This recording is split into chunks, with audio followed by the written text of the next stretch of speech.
Good morning. First of all, I got to tell you, this is to my Marshall friends over here.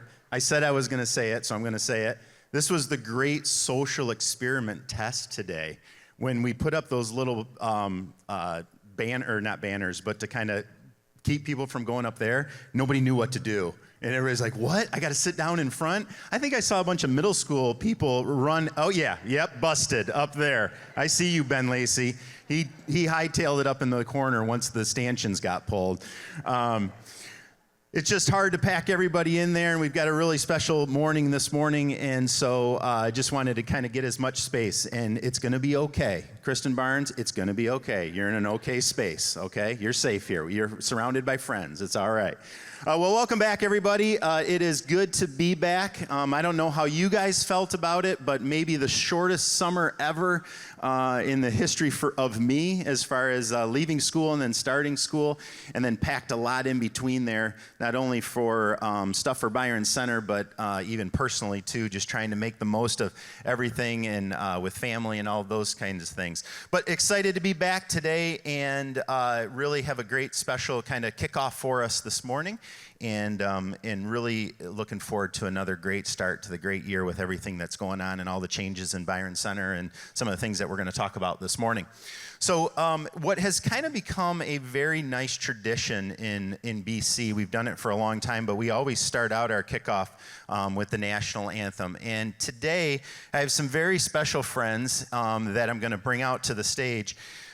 Right before COVID, we dreamed of this program called Visit, and that's the Van Single Youth Theater. And really what that was a way to get young kids into theater and to kind of get started into really making this space even more special.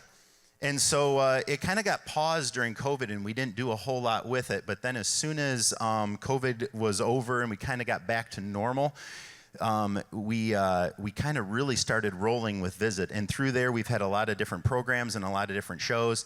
And the one that we just had was Finding Nemo Jr. They just completed this in June. And so we have some very special guests from that cast who are going to come out this morning. Yes, give them a round of applause.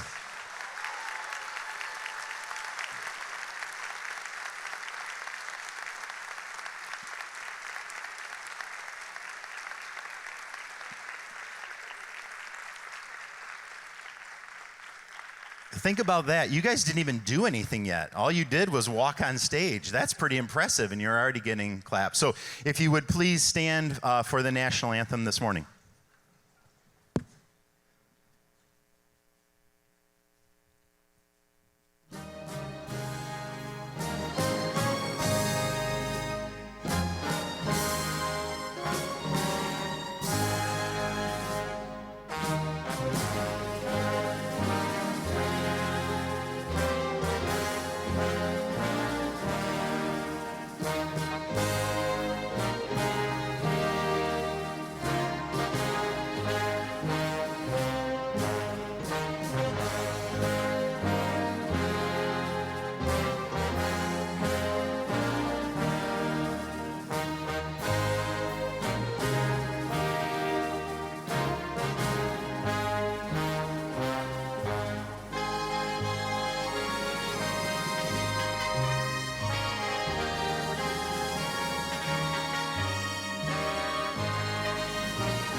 All right.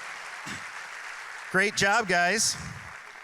All right. So a couple of things I have to say about this group. So last night I was kind of getting ready for this morning, and I started looking at the list of kids that were going to be up here.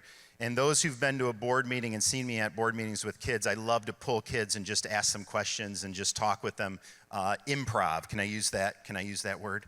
I like to go improv on them. And so I started looking through the list. I'm like, well, I could talk to that kid. I could talk to that kid.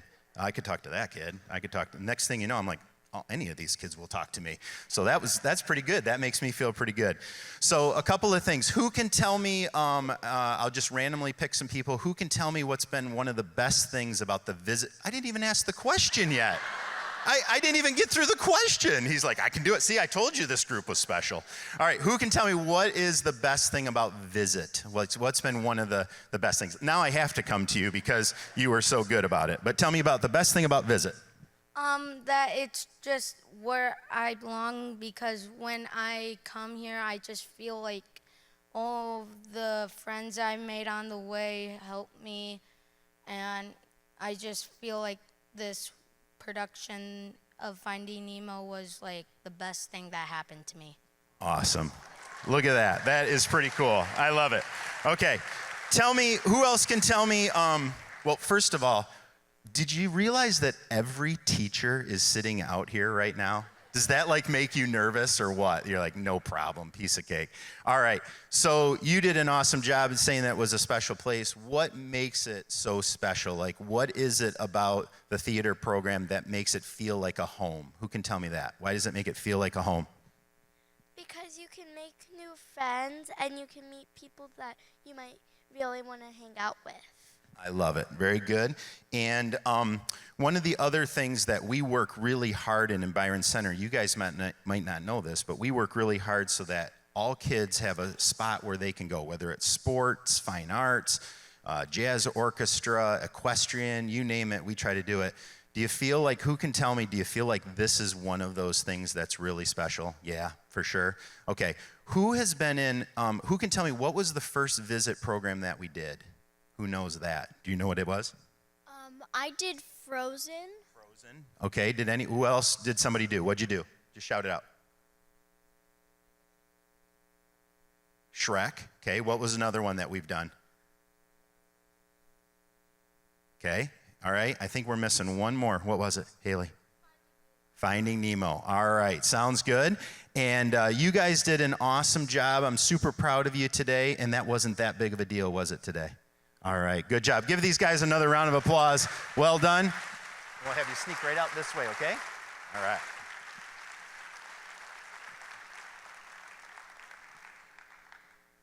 All right, so if you haven't ever picked up the theme, I like it when kids are part of it. It reminds us why we're here. It reminds us what we do this for, and always helps us with a great kickoff. Real quick, I just want to talk a little bit about just some quick thank yous. You guys know that as well. We did a leadership team retreat, and the leadership team always laughs at me because it's not really a retreat. We do a lot of work, we dive into data, but we do spend some time doing some relational things too, and some relational activities.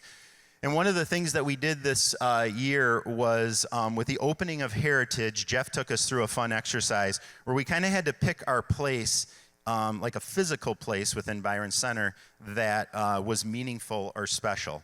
And there's a couple things I want to point out about this that were just kind of interesting. So you can see there's lots of representation here. So when you look up here, lots of pictures represent a lot of different things. One of the things that was a common theme that we noticed was the flowers, Charlie, okay? So we like to call this Meyer Garden South over here at Byron Center.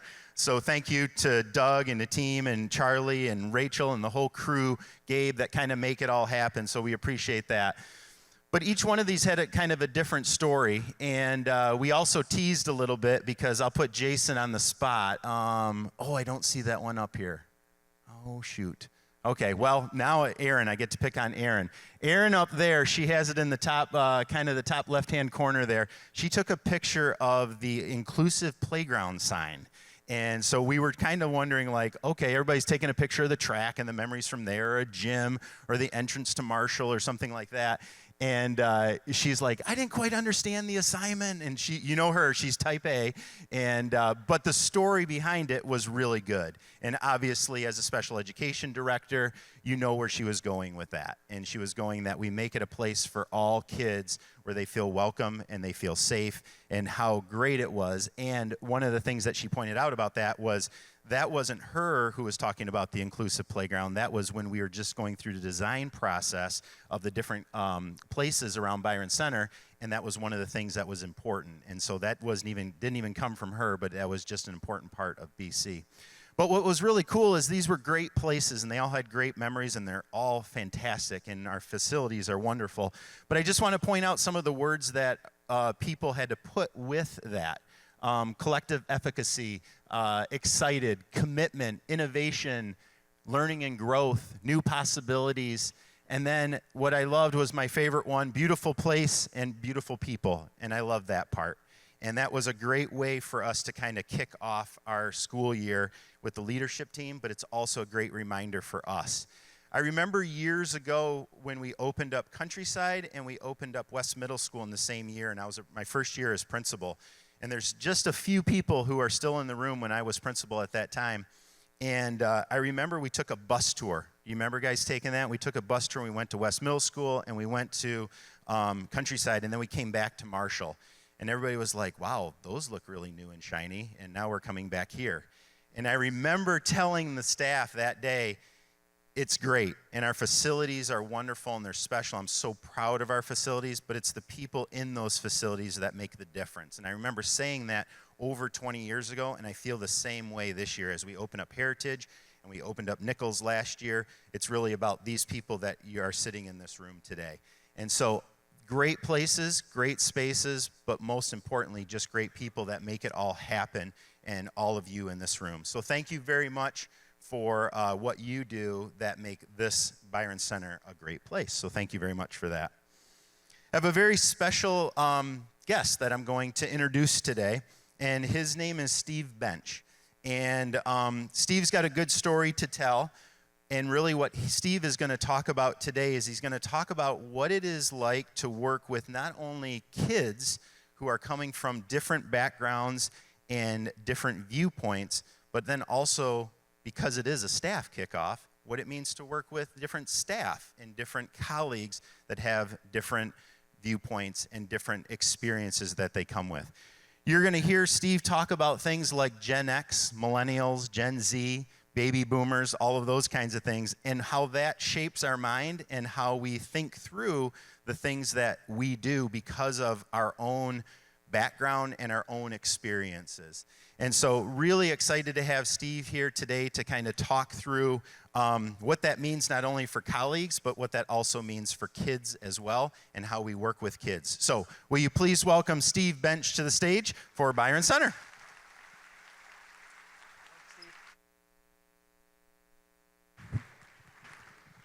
BCPS, how we doing? Ready for another trip around the block? Ready or not, they're about to come through the door. We saw some awesome ones up here singing the anthem. Another round of applause for those kids. Come on. I was backstage trying to get them fired up. I was high-fiving everybody, you know, and I already sneezed twice since I high-fived them, so I was like, I forgot about the germs, dang it. My name is Steve Bench, and I am the founder of Generational Consulting. I travel all around the country. I share the message that we're about to talk about this morning. Regardless of what we do for our job, the number one thing that we all have in common right now is a now hiring sign in the window. Every business in town, if you have a revolving graphic, now hiring is one of the signs. That's what Generational Consulting is all about. I travel all around the country, New York City to Seattle, everywhere in between. I'm from Wisconsin. Any Wisconsin transplants in the house? All right, let's have a beer later. What do you say? Okay. I was up in Minnesota. When I'm not speaking, I'm walking around with my GoPro camera. The ducklings are learning how to swim. Look, don't worry, he comes back up, I think. And since he kept picking the same spot, I swam over there and dropped my GoPro underwater. Wait for it, wait for it. Here he comes. Ducklings learning to swim. Is there any better analogy for education than that, right? I also created a nonprofit program called The Pitch. Raise your hand if you've seen the Shark Tank TV show. How about Price is Right game show? Come on down, homesick from school? If you mixed Shark Tank with Price is Right, you have the most fun field trip of the school year. I'm the biggest kid in the back right corner, if you didn't notice. I go to Walmart, I spend $500 on candy and caffeine and sugar. I get the kids all hyperactive, teach them how to write a business plan, and I cut them loose. and they've gone on to start small businesses. It's really inspiring. Most of them, they might not be a business owner someday. They're gonna be somebody's coworker. So these teenage kids, they get a teenage version of what we're gonna talk about today, the world that they're about to walk into. Yeah, we need to figure out more about Gen Z, the alpha gen, so that we can work with them effectively, but they need to understand that it's a two-way street. So these kids get a healthy dose of the generational differences that we're gonna talk about as well. 6th graders, isn't it cute that the girls grow just a little bit faster in 6th grade? And I'm taking the picture, and the kid in the audience next to me goes, hey, it looks like my phone. It looks like the bars on my phone. And I was like, yeah, you're Gen Z. I'm also an AAU basketball coach, so I spend way too much time in gyms around the country coaching other people's special little angels so they can get another trophy for their nightstand. So if you've heard of the trophy culture problem, you can officially blame Coach Bench. I've been handing out trophies for years. But before we can even think about what my Shark Tank kids are gonna need to be successful members of our workforce and our community, before we can even think about them, we were literally just figuring out the millennials, my generation. So as a proud geriatric millennial, I don't care for that term, but it's accurate. As a geriatric millennial, I will give you a look inside our mindset with the goal of improving our understanding of why we behave the way that we do, not just how. How is the easy part, noticing the differences, noticing the things that get us fed up. Okay, that's the easy part. The hard part is building empathy, patience, trying to build an understanding. Yeah, the world is a crazy place, and younger generations need to figure some things out, right? But if I was 20 years old and this was the only world I've ever known, I might look through a lens that looks pretty similar to Gen Z. So we're trying to build that empathy, build that understanding. But I got a lot more to say this morning, but before I do, I want to take the temperature in the room, see what generations we have represented today. So by show of hands, if you identify as either the veteran generation or a baby boomer, hands up. Boomers and veterans, hands up. All right, thank you for joining us. If you're anything like the boomers that I know and love, you were the first ones to show up today before they even unlocked the front doors. How about Generation X? Throw it up, let me see ya. All right, I've been told that this is a therapy session for Gen X employees, so I hope you appreciate the therapy. Where are my millennials at? All right, that might be the majority. I'm gonna make sure that we get the last word in this debate, just like in real life. I'm the only one with the microphone, so go millennials. Gen Z, we got any Gen Zs in the house? All right, are you on TikTok right now? Don't lie, don't lie. That was a cheap shot, I'm sorry. So what is this really all about? Because you've heard a generational differences speech before. This is not gonna be, here's how a millennial's different from a baby boomer. Like, wow, thanks, really enlightening. This is way more than that. This is about how those generational differences are affecting our life on a day-to-day basis. Sorry for the inconvenience, we all quit. How about this one? I spoke at this hotel. Parents, we will train your kids to clean rooms and do laundry, apply within the hotel. Thank God my mama didn't see that back in the day. And it might feel like this is just a COVID thing, right? Look at that COVID bump. It was the Great Resignation. Millions of people got a chance to hit pause and reset and reevaluate, what do I want to do with my work life? How much time do I want to spend away from home, away from my family? But if we take COVID out of there, we take that bump out of there, and we look at the trend line, shout out to the math teachers, the trend line, it would have wound up in the same place. So what this tells me is that adulthood itself has changed. People are reevaluating on a daily basis, are these the people that I want to work with? And we've never had this many generations in the workplace before. And each one of these generations had a fundamentally different childhood. They were parented differently at home, taught differently in school, coached differently on the sports field from generation to generation. But come Monday morning, we're all working together. So not only do we need to figure out how to overcome these differences, but how can we leverage them into strengths? Because we are stronger when we're diverse, and that includes generational diversity. If we only had baby boomer leadership, if it was all baby boomers, top to bottom, yeah, everybody would show up on time, but we might be tone deaf to some of the things that, what is it like to be 25 years old today? Because it looks a lot different than what it looked like for my mom and dad, the boomers, when they were 25. So here's the generations on the screen. You know those names. Next to the names is the years they were born. Parentheses is their age today. And who comes after Gen Z? We don't know. We're gonna coin a term for them. I've heard them called the Alpha Gen or Gen Alpha. Alpha? The generation that can't look me in the eye and shake my hand is the Alpha generation? I have some student interns so I can learn more about their generation. One of them told me, I don't answer the phone call when it rings. I said, you mean when you don't recognize the number? He goes, no, never. Phone calls are way too aggressive. And that's the Alpha generation. So I am convinced it's gotta have something to do with the defining event of their life, the pandemic, COVID, Gen P, Gen C. Those sound way too close to Z, it's confusing. So I like COVID kids, okay? If you hear anybody call them the COVID kids, you know who they stole it from. We'll sue them together and split the settlement. Sound good? Nothing more American than that. This is the same information presented differently. This is the birth rate in the United States during these 4 generations. And I want you to look at the boomers, how big they are. It's in their name, the boomers. They practically doubled up their parents' generation. So when the boomers turned 18 and they were old enough to vote, we see social, political change. When this massive generation became moms and dads at a very young age, they said, God bless the people who raised us, but we're gonna raise our kids a little bit differently. I was physically scared of my father. I didn't want to tell him what happened because I was afraid of his wrath, so I would go to bed scared, I'd go to bed anxious. I don't want my kid to do that. I want them to bring me their problems. I'm on their team. I'm more of a friend than a scary authority figure, and I'm not gonna do it all for you, but I don't want you to feel like you're in this all by yourself, right? So parenting itself started to shift, and I'm not saying that it's better or worse or good or bad, but it was different, and the kids who lived through that were the millennials. So that was the baby boomer reality. But when it was Gen X's turn to be the young professional, well, for starters, it was a baby boomer dominated world. There was 3 boomers that would have taken the job that you wanted. So if you don't like the way we do it around here, there's the door. Don't let it hit you where the good Lord split you. We don't owe you an explanation. You're lucky to have this job. Thank you, sir. May I have another? All these old unwritten rules of the workplace. That was the boomers. So if you were a Gen Xer, you were kind of like the last generation through the door before we started changing all the rules. I can pretty much guarantee that we weren't sending generational differences speakers around the country to get the boomers to be nicer to you at work. And it feels like that's what we're asking of you now. So Gen X is like, wait a minute, hold on, what the heck just happened? And now comes the millennials, my generation, who wants to work from home, leave at 2 o'clock. And by the way, there was a concert last night, so I don't think I'm gonna be in this morning. I hope that's not a problem. Good luck, Gen X, managing my generation.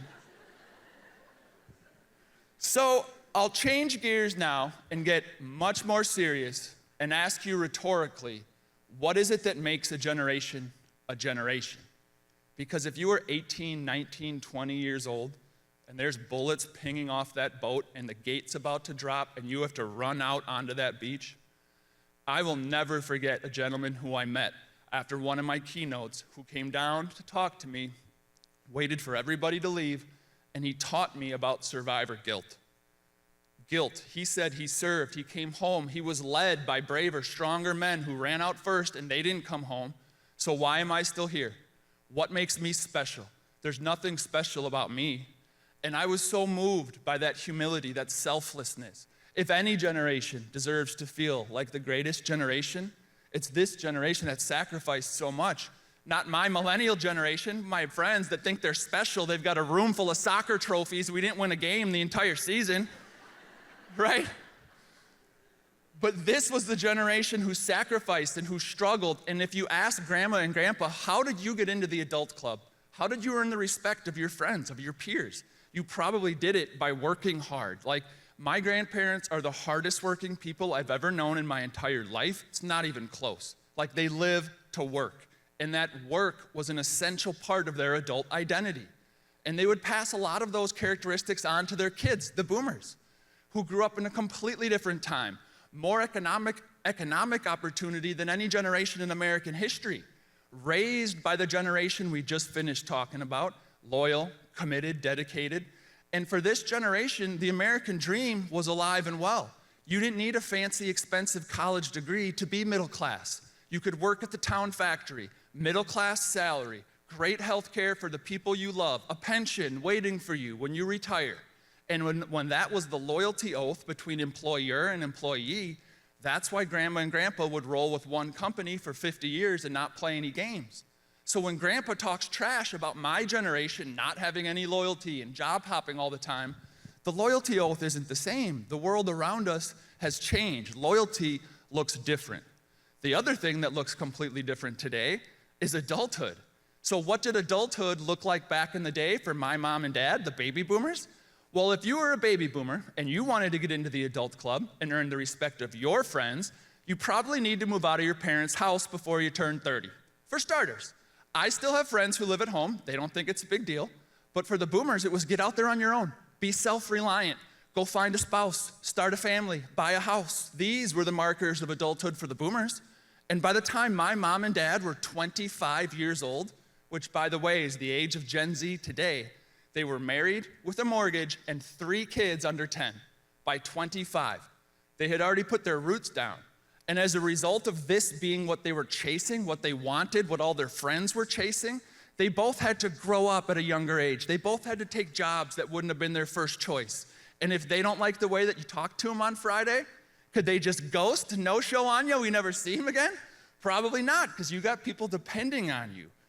The boomers were also the generation who shifted how we parent our kids.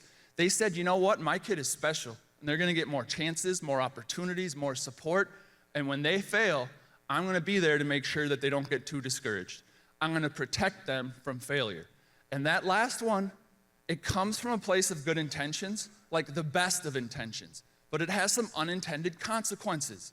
I mean, it's a dangerous, scary world, and bad news travels fast. Some poor kid in California gets hurt, and like we hear about it in real time. So maybe we're not helicopter parents or helicopter teachers anymore, hopefully, but at the same time, like, we don't let them go off by themselves. Like, we know where they are, who they're supposed to be with, what kind of grades they're getting, how sports are going. Have you gotten along with your friends since that big fight you had? Like, we know what's going on in their life. And if you put yourself in the shoes of the kid now, if at every point in your life, for as long as you can remember, whenever something got stressful or dangerous or difficult or dirty, do we shove them to the edge and say, let's see what you got, sink or swim? Do we let them climb way up to the top when we know it's dangerous up there? I mean, Grandpa would say, heck yeah, let him climb as high as he wants. He's only gonna break his arm once and then he's gonna learn, right? Well, fortunately, we've made some social progress. We don't let kids break bones on purpose to learn life lessons anymore. That's probably a good thing, right?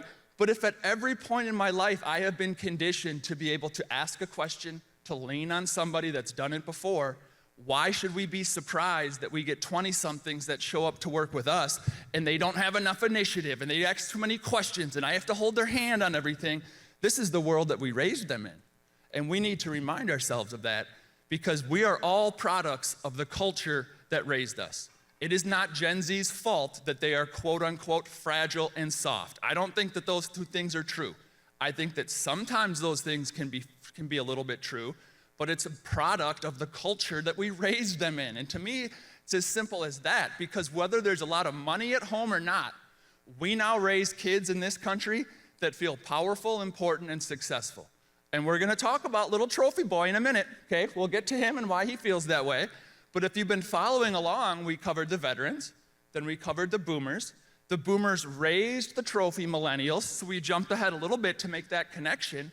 But what generation did I just skip right over?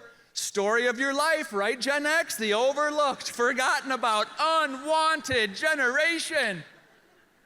This is your millennial moment of the presentation. Let's give them a round of applause, please. Gonna make you feel special just for attending today, give you a trophy. So you gave us Nirvana, you gave us the Breakfast Club, so 2 for 2. And if you had a Gen X childhood, maybe you can relate to this meme. You probably got smacked with a punishment spoon. There's probably still some lead paint chips floating around in your body somewhere. You didn't have any safety equipment of any kind, and you got the scars to prove it. You just jumped in the back of the pickup truck or the wood-paneled station wagon. Remember woody wagons? You drank right out of the garden hose, and you survived it all, right? A generation of survivors. That should be the Gen X motto. We survived our childhood, right? And I think that Gen X kids saw a different reality. We talked about during the baby boomers that factory identity, that if you were willing to be accountable and on time, you could get ahead in this country. Well, maybe you saw your folks struggle. Maybe you saw the town factory close. Maybe auntie or uncle used to go to work and get their identity as an adult by making things and building things, and now they got laid off. And where I'm from, in Wisconsin, I literally have uncles who used to go to the factory and make stuff, and they were proud. I could literally see it on their face. They were proud of what they did. Now he's unemployed. He goes to the bar, the same bar, every day at 2 o'clock. He sits in the same corner. He drinks the same drink. The bartender slides it down. It's depressing. And a generation of young people watched what loyalty got some of the people in my family who gave their entire adult identity to their job. And then that rug got pulled out from underneath them, and now he is a shell of the man that he used to be. So I said, no, I'm going to give you my best from 9 to 5, 8 to 4, whatever our hours are, but this is not what solely defines me. My lifestyle defines me. My friends, my family, they're going to like me, love me, respect me, hopefully, not just because of what I do, but because of who I am. I don't need a job to have an identity that my friends and family are going to respect. And if we're the boss, if we're an employer, our jobs just got a little bit tougher because now we don't have this job that this person needs to have an adult identity. We have to convince them why they want to work here. Why is our culture a good fit? Because that loyalty oath breaks down. Now my work doesn't need to be my identity, and that is a millennial characteristic that has its roots way back in Generation X. Gen X kids saw the divorce rate go through the roof. Maybe you saw your mom go to work. Now, being a stay-at-home mom is no easy job by any stretch of the imagination, but maybe you were the kid during this generation who came home from school to an empty house. Mom wasn't waiting with cookies and milk to ask how your day went. Mom's out there working, earning for the family, maybe being the primary breadwinner for the family. So you came home to an empty house, no adults around, not supervised 24/7, 365 like me and my millennial generation was. I was not out of a grown-up's eyesight for very long during my childhood, but I'm guessing that that was not what your reality was. Your average summer day, you were probably literally kicked out the screen door, told to go off and play with no adults around, and you weren't supposed to come home until when? Help me out. Street lights came on, or the sun went down. Maybe your hometown didn't have a street light. That's even better, right? And it might just seem like nostalgia if we think about how much the world has changed since these days. It is nostalgic to be sure, but it is so much more to it than just nostalgia. Because think about what was happening to you on those independent summer days. There were no grown-ups to be found. You literally raised yourself. So if the first 20, 25 years of your life prepared you with experiences that forced you to be a little bit more resilient, a little bit more independent, because when you were running around with just your friends, no adults allowed, I'm guessing that occasionally you made a few bad decisions. Got into a few jams, maybe more than a few, depending on who our friends were.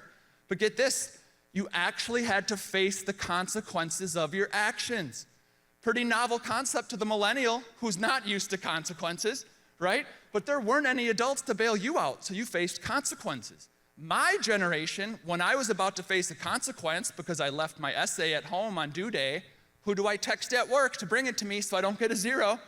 Or when I'm a bad student and I don't do any of the work all semester, I'm about to get a bad grade. We got 2 weeks left in the semester. So what do I walk up to you and what do I ask for? Extra credit. I know I neglected the work all semester long, but I'm willing to do work now, so where's my extra credit, right?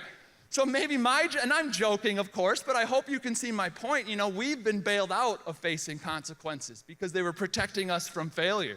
Generation X grew up failing, grew up getting fired, grew up breaking bones because nobody told you not to climb so high, right? So maybe the first 25 years of your life prepared you to be self-reliant, resilient, independent, because there wasn't this army of well-intentioned adults to swoop in and fix things for you. By age 25, you were ready to go. And maybe Gen Z at age 25 isn't quite in the same place with life experience, with common sense, because common sense is something we've seen once before and we never need to see it again. But what if I was protected from those realities until I graduated college? And this is the first time I've ever been thrown in the deep end. with a room full of professionals who have a career's worth of experience on me, that is really intimidating. To just say, take some initiative, let's see what you got. We can't hold your hand all day, but I'm surrounded by a room full of professionals who have been doing this since I was still in school. So it's hard for me to just take the initiative. I don't want to embarrass myself. So we have to remember that. Because Gen X was not a product of the self-esteem movement. I was, right? I've got a room full of soccer trophies. And we know that this is out of control, right? Everybody gets a trophy at soccer. But do we know who to blame? Because this is America, baby, so we like to be able to point the finger and blame somebody. I found him. I had to dig all the way back to 1969. But look at this sick freak. He's giving himself a hug. He's telling himself how special he is. And I'm joking, of course. Dr. Brandon was awesome. And all he said was, your self-esteem is the most important part of who you are. Because if you don't believe in yourself, if you don't think you can, then you're not gonna. You have to believe it to achieve it.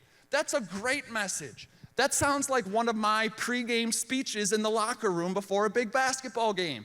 Like my grade school boys, if we're playing a team who has a boy that can dunk, they are like shell-shocked. It's like, yeah, boys, this team has a boy that can dunk. If you don't think we can beat them, then stay in the locker room, right? You gotta believe it to achieve it.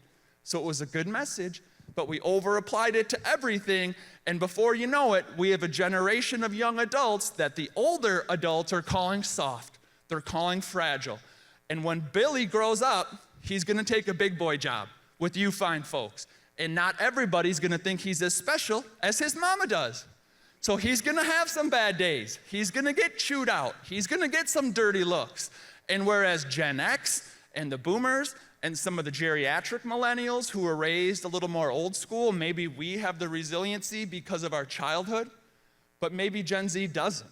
And once again, it is not their fault.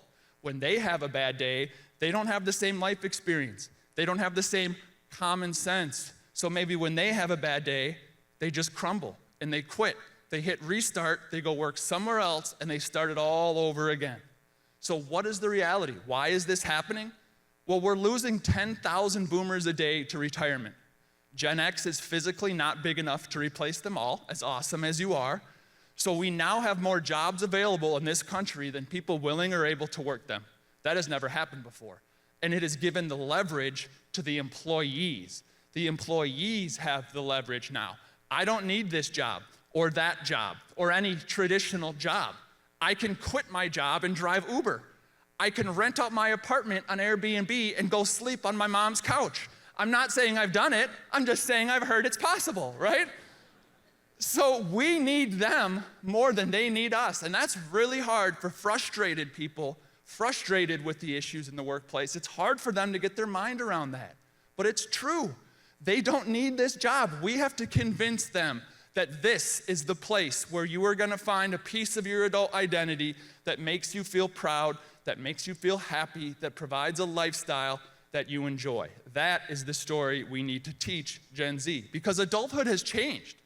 And depending on my life stage, I've probably got a family safety net underneath me. So if I lose my job and I can't afford to pay my bills, am I gonna go sleep in the back of my car? Or am I gonna go sleep in the soup kitchen? Where am I gonna go back to? Where does a millennial go back to when life gets hard? Mom and dad's. Mom left my bedroom just how I left it. I got my Snoop Dogg poster on the wall and my Tupac CDs, right? People look at that and they're like, Steve, you're like Peter Pan and the Lost Boys. You just wanna be a kid forever and never grow up. And some of us, we're trying to pull that off. Millennials, we have delayed our adulthood. We have delayed those traditional life stages, marriage, mortgage, kids, that allowed or forced my parents to settle down by age 25, depending on your interpretation. But Gen Z's 25, I can pretty much guarantee you that they don't have a marriage, a mortgage, and 3 kids already. The geriatric millennials, I'm 40 years old, I'm still not at this life stage. So if we don't have the spouse, we don't need the house, there's no kids that we know about, all of us, sorry, the kids aren't here yet, okay, we can keep it PG-13. So if I don't have the spouse, the house, the kids, I'm not changing diapers, I'm still taking selfies. And if I'm taking selfies instead of changing diapers, then we don't need the house, the spouse, the mortgage, and all of a sudden I've got more freedom, flexibility, and mobility than any generation in American history. And to me, that is what defines the millennials. Delayed adulthood, and as a result of that delayed life stage, I might still be at a life stage where I can prioritize my lifestyle over my career. And that sort of attitude, prioritizing lifestyle first over my job, that makes my baby boomer parents head spin because it is so different than what their reality was as an adult. And in addition to competing with my lifestyle, we're living in the smartphone age. And before smartphones came along, it's hard to remember this far back, but we actually used to put our faith and trust into our authorities. At home, it was father knows best. In the classroom, never question your teacher. Remember that? When the news came on, regardless of who we vote for, we used to be able to watch the news together and be like, oh, that's what happened today. We can't even agree on facts. We go to the doctor's office, and it's like, geez, doc, I know you went to med school for 10 years, and this is literally your life's work, but I don't know, I was on WebMD last night, and I found this article, and I'm pretty sure you're wrong. Like, this is what I have. Like, look, it says it right here, look. So maybe I don't think I'm the smartest person in the room. I'm not that arrogant, but I got all the answers right here. I got all the information right here, and I don't trust those authorities anyway.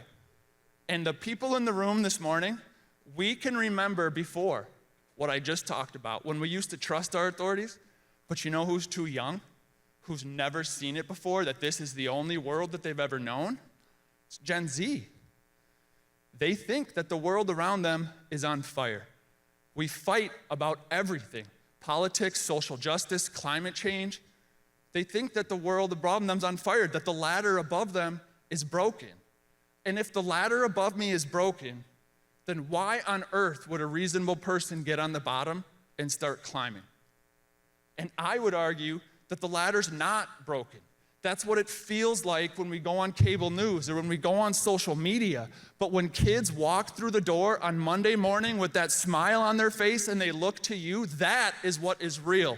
The impact that we make on a daily basis to inspire our students and convince them that the ladder is not broken. Do you get a piece of your adult identity from what you do here at BCPS? Does it give you a sense of pride, a piece of your identity?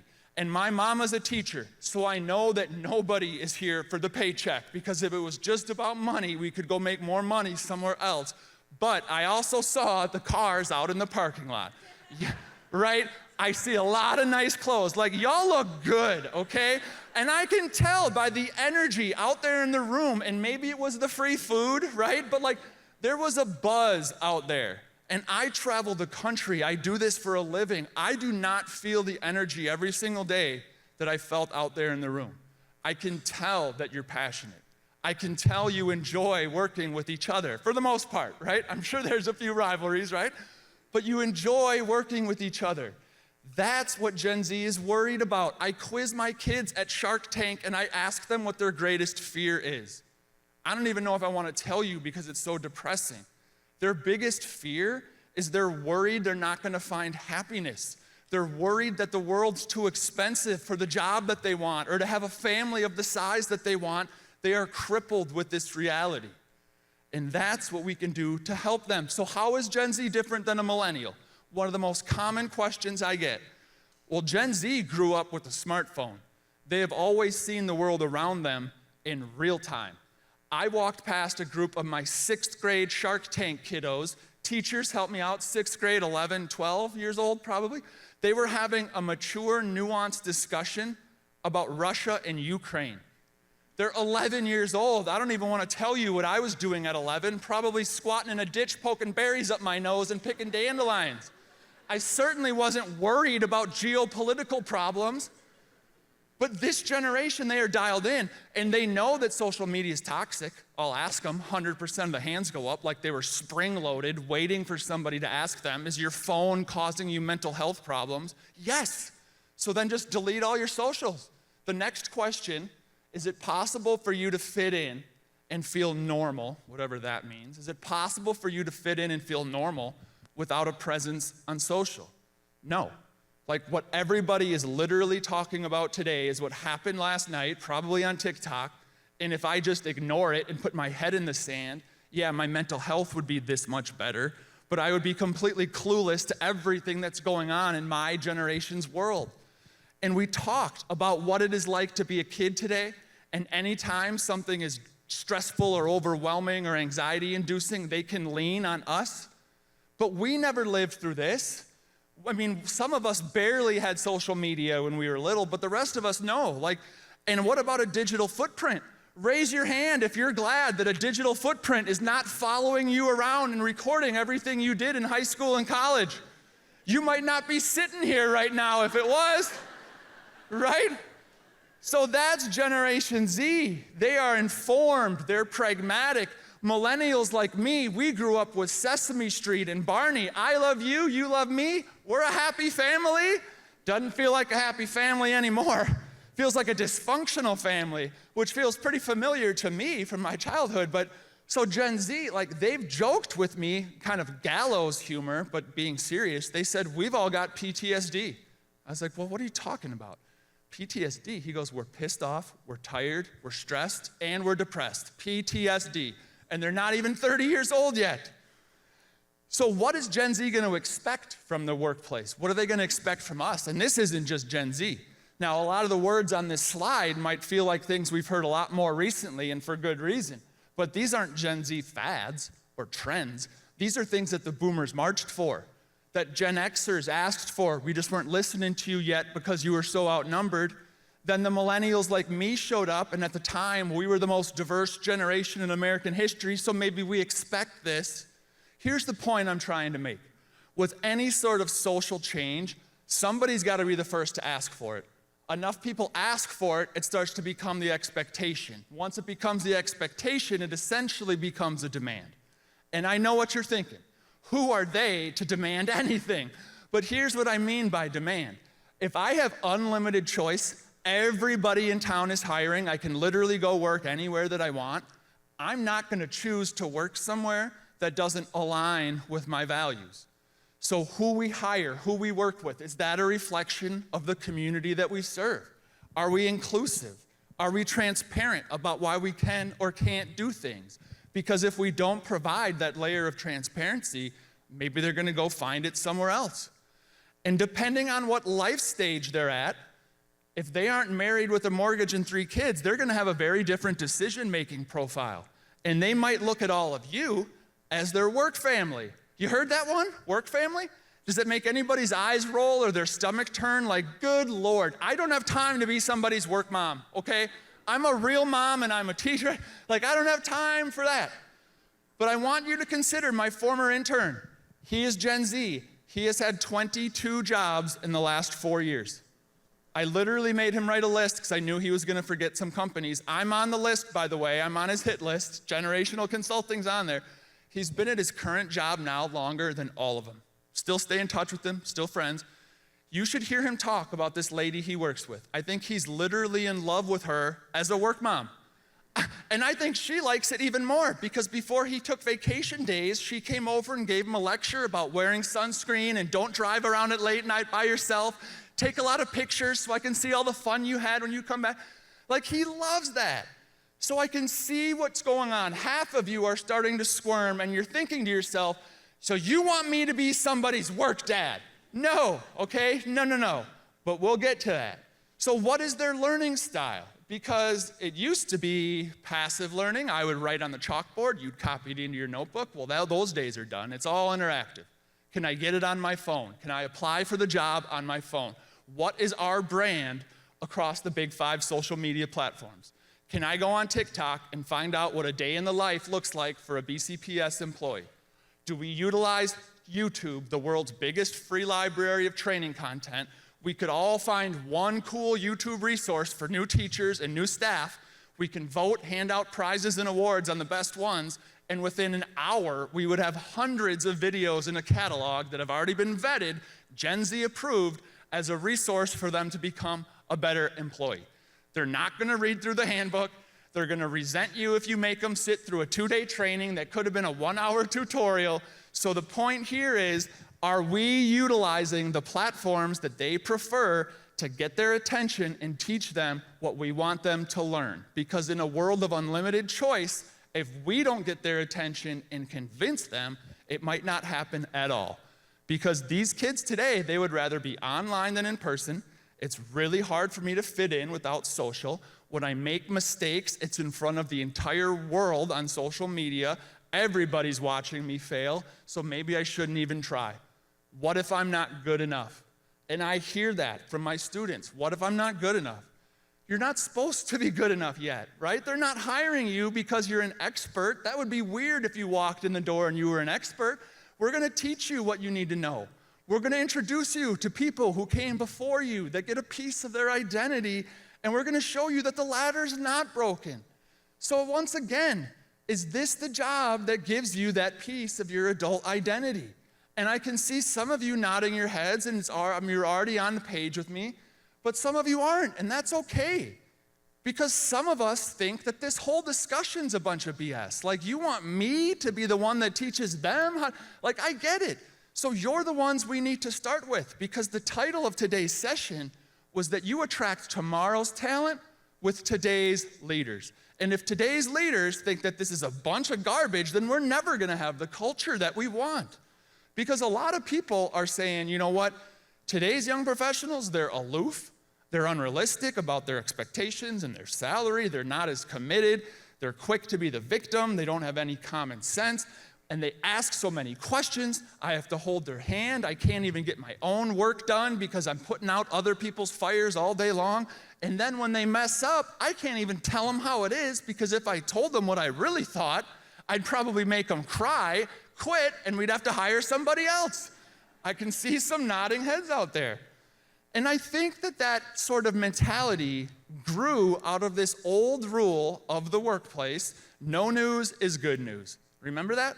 If I'm your manager, if I'm your supervisor, and you haven't heard from me all week, you can assume everything is fine. No news is good news. I'm not gonna come around once a day to think of a compliment to praise you with, like, oh, cool work boots today, great job, right?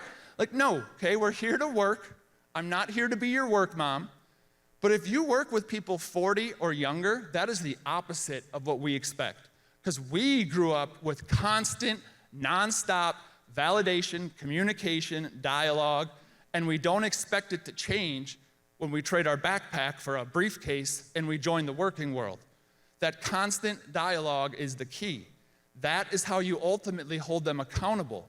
Because the more feedback that you provide, especially when things are going good, not just when there's a problem to fix. And when I'm the new employee, there's this closing window of opportunity when you can get to know me. I'm the new guy. If you walk up to me 6 months later and you're like, oh, hey, it's like the first time we've ever talked, right? There's this opportunity when I'm new to really build up that relationship, and it starts with feedback. Feedback builds trust. Trust leads to loyalty. Loyalty is gonna keep them around longer. And if we respect and trust each other, then I will receive your criticism in the manner in which you intended it. But you have to connect before you correct. If no news is good news, and the only time I interact with you is when you come around to tell me about my mistakes, and that's the extent of our relationship, you fixing mistakes with me, I'm gonna think that I stink at my job, and I'm probably gonna quit. So how do we build trust? Because ultimately, that's how you hold them accountable. So let's get specific. Here's how I do it with my basketball boys. You have to find common ground, you have to be vulnerable, and you have to be authentic, or in the words of my boys, not fake. So here's what that means, okay? When the games are done, we go out to eat dinner together as a team. Pretty common, right? We let the boys pick the restaurant. It's Buffalo Wild Wings every single time.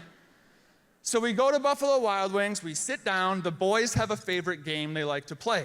They know that good old coach is still single, still a bachelor. So let's get coach a date. So they're looking around for a waitress. Oh, her. They pick some poor girl, they write a love note on a bar napkin with my real cell phone number on it. And then my point guard goes over to her and he goes, my coach thinks you're super pretty and he wants you to have his phone number. So then they run off into the corner and now it's coach's turn and I gotta go try to talk to her. And y'all, I suck at talking to girls. So I'm blushing, I'm sweating through my clothes, and the boys are in the corner just dying laughing. Coach is so pathetic. Coach has no game. Coach, your face got super red when you were talking to her. Yeah, they think that they're really funny, right? So what am I doing, okay? I found some common ground. I am not good at talking to girls. They are definitely not good at talking to girls or boys yet, okay? They stink at it too, so we have some common ground. I'm their big, cool coach, and I can dunk a basketball, which instantly won all of their respect, of course. But I can also be the butt of the joke. I can be the goofball. Once a month, I'll put on the mascot suit and be the dum-dum, okay? My ego can handle that, as long as the other 99% of the time I'm getting out of you what I know you're capable of. And when I'm not, I can get in their face like a military drill sergeant and hold them accountable. And they love that accountability because they know who it's coming from. I'm not yelling because you missed your layup or because we're gonna lose the game. I don't care about that. Like when the boys know when I really blow my lid and freak out, it's because I know you. I've known you since you were 8 years old. This is not your best. You're better than this. I'm not like mad at you. I'm like disappointed. Like I thought you could bring it better than that. You know, you kind of let the team down. Like we need you, right? And by the way, Coach got Nikki's number, okay? So maybe Coach has a little more game than his boys give him credit for. Isn't it cute what a 12-year-old boy thinks a love note sounds like? Hey, hottie, give me a call. If you want to, ask me for my number. Stevie, love you, baby. And I'm sure you probably noticed that it's an 800 number. Nikki gave me her number, 588-2300. I texted her, okay? I still have the text. The boys wrote in 800 after. Because in the words of my point guard, the only way Coach can get a girl on the phone is by calling an 800 number. Yeah, he thinks he's funny. He thinks he's got jokes. I didn't want to correct him as the millennial. I didn't want to correct him that technically it's 900 number, but we didn't even need to get into that. So this is me, right? I'm an emotional guy. I wear my heart on my sleeve. You tell me that your kid is upset and I will be there. What can we do to help and fix it, right? But that's not all of us. Okay, we're not all emotional people. Some of us are logical people, like my uncles at Thanksgiving. I would have given them this speech and they would have left the room before the speech was over. They're logical, and they're literally pulling their hair out going, I knew it! You want me to be somebody's work dad. Well, let's do a reality check, because whether you think Gen Z is the best or the worst, here's the demographics. We are losing our young people. This is an awesome place to grow up, Michigan, Wisconsin, but our kids graduate and they leave. They take that brain power somewhere else. We struggle to attract diverse candidates because the last time the United States looked like Michigan was in 1985. You're doing better than Wisconsin. Wisconsin hasn't looked like the rest of the country since 1974. We struggle with international migration. Now, Michigan, doing a little bit better than some of your counterparts in the area, but you see where the people move to when they come to this country to start a new life. They're not necessarily thinking about Michigan, Wisconsin, Iowa, or Minnesota, so it's hard to attract international talent. It's hard to get domestic migration. When kids out in Los Angeles turn 18 years old, I don't think they're saying, yes, I can finally move to Wisconsin or Michigan and start my life. They should. It's one of the most beautiful places in the world, but they're not. I ask my Shark Tank kids, where do you want to be in 5 or 10 years? It's usually one of these big dots, not necessarily where we are. We're older than the rest of the country, percent of the population over age 65, so it's a little bit harder to find those young professionals. And we're not even replacing the people that we're losing. 49 out of the last 50 years, we have not even met replacement level of the population. I don't know what 1 year it was that we were all getting busy, but there must have been something in the water. But we're not. So if you add all of that up, like it or not, we are projecting in the future to have fewer people between age 15 and 64. So if you thought it was hard to hire, train, and retain and work with those coworkers today, it's only going to get harder and harder. So this is our chance to show Gen Z how we get a piece of our identity through what we do for work. And once again, I'm not telling you you have to be somebody's work dad, okay? You can be my grumpy uncle, okay? But my grumpy uncle, after he made fun of my haircut and how tight my jeans were, he still taught me how to change the oil in my car. He still taught me that that screeching sound means that my serpentine belt is too tight or too loose. I don't know, I wasn't really listening. But the point is, he has his way of teaching, his secret sauce. So what is your secret sauce? How do you teach your tribal knowledge to the new people that walk through the door and are looking on a daily basis to decide, is this where I belong? Because if you thought millennials were hard to work with, just wait till Gen Z starts showing up in droves. They're gonna change everything. Because information is not held at the top anymore. It's not the teacher at the front of the room with an answer key. It might be the student who got on the network and found the answer, right? So even if I'm the naive, inexperienced person with 99% of my job duties to learn, that last 1%, I might be the expert in the room with an idea that, like, maybe how to improve our presence on social media, for example. So when they come in, they're gonna challenge you. They're gonna question the process and challenge the paradigm. They're not doing it to be disrespectful.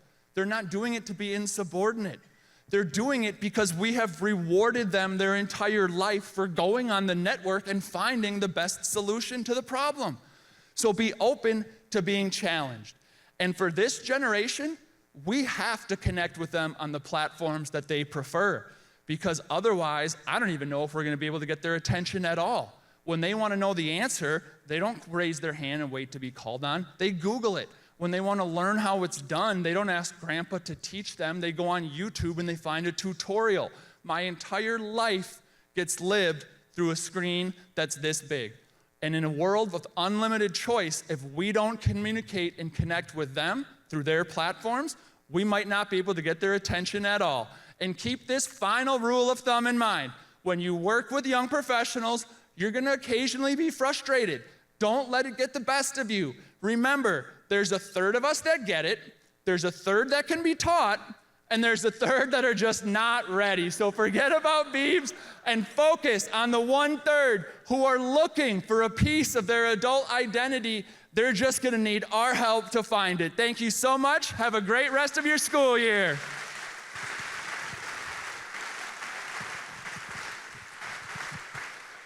If anyone would like a copy of these slides, QR code will take you right to LinkedIn. Just say hi on LinkedIn, I'll send them to you.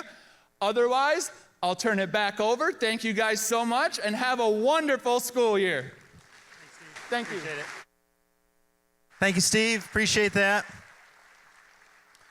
Okay, couple of things just for full disclosure. When you guys hear a presentation like that, sometimes you think of your work, the people that you're working with, you think of your kids that you have in school, but a lot of times I think of my own kids and what it means for me to be a parent to them in the world that they're living in, and that's really what today is about.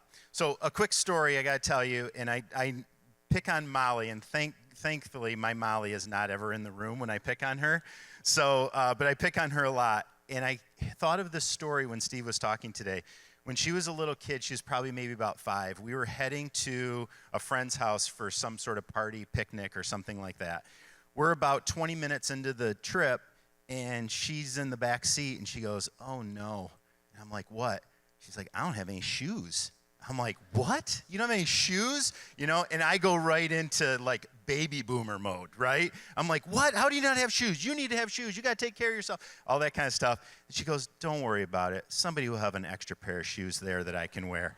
And, like, that is Molly to this day. And I put it in my email to you guys, but when she says, "Hey, can you take me to school on Wednesday the 21st? I'm like, "No, I cannot take you to school on Wednesday the 21st. So we worked it out. We figured it out. We got all her stuff down there, and she's on her way on her own on the 21st, but I helped her out this weekend. But it's a great reminder for me, and when I put it in the mind of what I do for my own kids, my own family, then it makes me think about what I would do for the kids that I'm in front of each day. I'll tell you one more piece of truth here, so hang with me, and we're almost finished, I promise. We'll get you on your way. One of the things that I do is for every core teaching position, we do a final interview, and that's with the principal, me, and Jeff. And where this was born from was I always ask a question, and the question goes something like this. It kind of varies, and those who are brand new to BC this year know that I asked this question, but I ask a question, what's been that moment in your life that has impacted you so much it's become your guiding star? And because you've lived this moment or had this experience, it's made you who you are. And I've been asking that since I've been a superintendent, because one of the things that I've done is do that final interview for all of our staff. And it's been interesting to watch that answer over the last 5 years. And it's made me reflect, and it's made me change. And it's made me have not a different expectation, but a different understanding for the type of employees that are coming in. But more importantly, it made me think of what type of student now is in front of us each day. And so it's not that you have to go and change your practice or you have to do anything that is astronomically different within your classroom, but what it does mean is just to give you an understanding of the perspective that that student is coming in with. And sometimes that makes the biggest difference in our life is what the perspective is. So today was just about that, having a different perspective. But I'm so proud of what we do in Byron Center. And as a close today, I have some very special friends from Countryside. And Countryside started a mantra, a theme, a chant a couple years ago called "We Have Grit." And so I'm going to invite some of my Countryside friends out here today. They're going to tell us a little bit about it, and then they're going to share what that means to you guys. So come on out. They're in the back here. So these are a little different than our Visit folks. They might not come skipping out like the Visit kids did, but they will come out. So give them a warm welcome. Come on out, guys.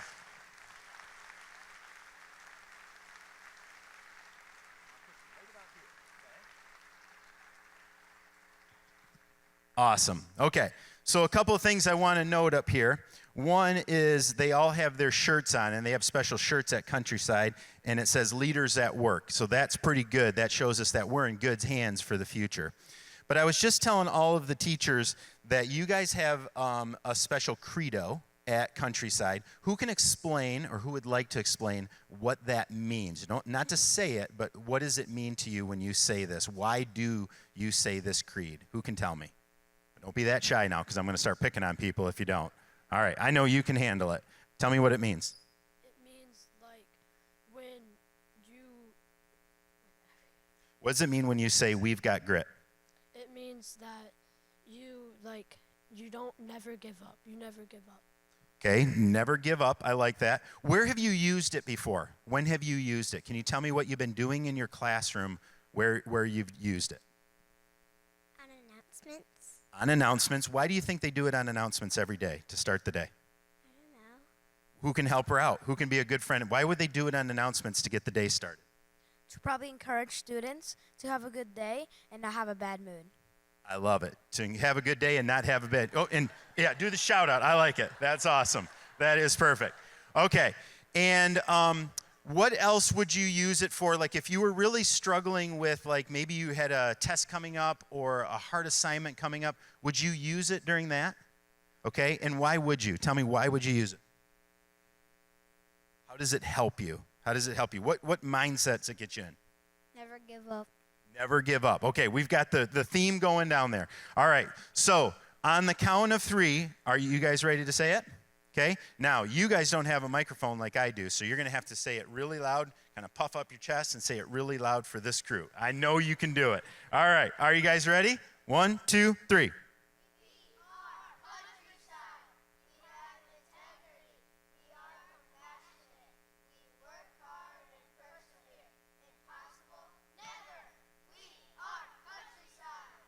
Give him a round of applause.